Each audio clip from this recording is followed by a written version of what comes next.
طالبان دور حکومت کے بارے میں اتنے افسانے تراشے گئے ہیں، میڈیا پر اس قدر جھوٹ بولا گیا ہے اور زبان زد عام ایسے قصے مشہور کیے گئے ہیں جن کا حقائق سے دور کا بھی واسطہ نہ تھا۔ طالبان کو جس طرح کا تباہ حال افغانستان ملا تھا، اسے مجاہدین کی آپس کی خانہ جنگی نے اس حال پر پہنچا دیا تھا کہ اسکول، اسپتال، سرکاری ادارے، مواصلاتی نظام سب برباد ہو چکا تھا۔ کابل نجیب اللہ کے دور حکومت میں ایک آباد اور ہستہ بستہ شہر تھا جسے گلبدین حکمتیار اور احمد شاہ مسعود کی فوجوں نے کھنڈر بنا دیا تھا۔ 7 سالہ خون ریز خانہ جنگی کے دوران پاکستان سے بہت کم لوگ ایسے تھے کہ وہاں جانے کی جرت کرتے کہ کہیں کسی گروپ کے کماندان کے ہتھے نہ چڑھ جائیں۔ صرف اور صرف اسمگلنگ کے قافلے تھے جو ہر راستے پر مختلف گروپوں کی چیک پوسٹوں پر بھتہ دے کر گزرتے۔ طالبان کا آغاز ہی اس بھتہ خوری کے خاتمے سے ہوا۔ پاکستانی سرحدی شہر چمن کے بالمقابل سرحد کی دوسری جانب افغانستان کا ایک چھوٹا سا شہر سپن بولدک ہے۔ یہ شہر انگریز ہندوستان کے زمانے سے اسمگلروں کی جنت سمجھا جاتا رہا ہے۔ اس شہر کا ایک قصبہ اڈا کہول ایسا ہے جس کے گھروں کے دروازے ایک سمت سے پاکستان اور دوسری سمت سے افغانستان میں کھلتے ہیں۔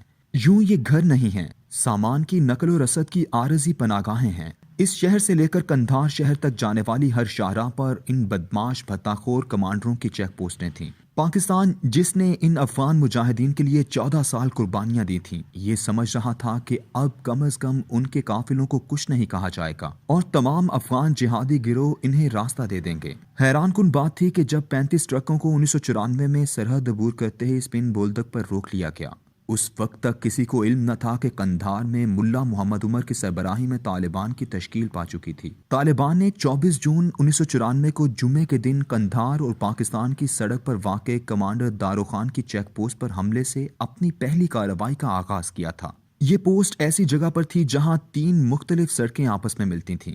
طالبان صرف 12 تھے جبکہ پوسٹ پر مرنے والوں کی تعداد 20 تھی۔ دارو خان نے ہتھیار ڈال دیے اور پھر اس کے چند دنوں کے اندر اندر قندھار اور اس کے ارد گرد کے راستوں پر بیٹھے ان بھتہ خور کماندان کا خاتمہ ہوتا چلا گیا۔ یہ سب بھاگ کر سپن بولدک جا کر پناہ گزین ہو گئے اور وہیں سے اپنی کارروائیاں جاری رکھے ہوئے تھے۔ اسی جگہ 35 پاکستانی ٹرک یرغمال بنے ہوئے تھے۔ 11 نومبر 1994 کو صرف 40 طالبان نے اس شہر کو فتح کیا اور وہ 35 پاکستانی ٹرک جو یرغمال بنائے گئے تھے انہیں آزاد کروایا۔ اس رات بی بی سی پر جو خبر نشر ہوئی اس میں پہلی دفعہ طالبان کا نام دنیا میں گونجا۔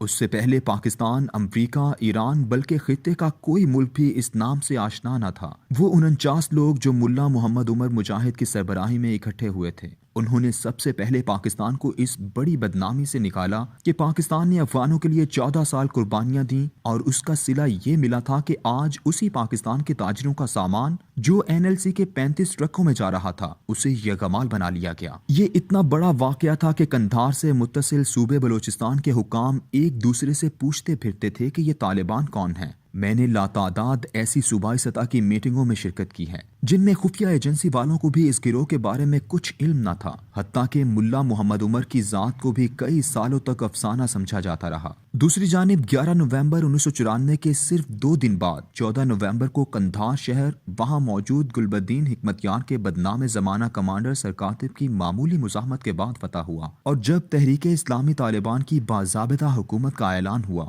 تو دنیا بھر کے میڈیا میں صرف طالبان کا نام گونج رہا تھا۔ مغربی دنیا کے لیے حیرت کی بات یہ تھی کہ وہ افغانستان جہاں روس کے جانے کے بعد بڑی محنت سے گروہی فسادات اور لڑائی پیدا کی گئی تھی، اس میں یہ چھوٹا سا گروہ اتنے سکون اور اطمینان سے کیسے برسر اقتدار آ گیا اور وہاں موجود لوگوں نے بھی اجنبی گروہ کو تسلیم کیسے کر لیا۔ دوسری حیرت پاکستانی دشمن ممالک اور خود پاکستان کے پشتون سیاسی رہنماؤں کو بھی تھی کہ انہوں نے 8 سال سے افغانستان کے شہریوں میں ایک پروپیگنڈا زور و شور سے کیا تھا کہ افغانستان کا امن صرف پاکستان نے تباہ کیا ہے، یہی افغانوں کا قاتل ہے۔ ان کے لیے بھی حیرت تھی کہ اس پروپیگنڈے کی موجودگی میں یہ طالبان کہاں سے آ گئے جو پاکستان کے خیر خواہ ہیں۔ یہی وجہ ہے کہ اس دور میں پاکستان کا تقریباً ہر صحافی جو خود کو باخبر سمجھتا تھا، اس نے بھارتی اثر و رسوخ سے متاثر افغان اور پاکستانی پشتون سیاستدانوں نے مل کر یہ شور مچایا کہ طالبان کو ISI نے بنایا ہے، حالانکہ آغاز کے 1 سال تک پاکستان کے خفیہ اداروں کے فرشتوں کو بھی خبر نہ تھی کہ یہ طالبان کون ہیں۔ وہ ہم سے پوچھتے پھرتے تھے کہ ملا محمد عمر واقعی کوئی فرد ہے یا ایک افسانہ ہے، اگر ہے تو اس کا ہم نے پہلے کبھی نام کیوں نہیں سنا۔ وہ یہ درخواست کرتے کہ کون ہے جو ان سے ملاقات کروائے،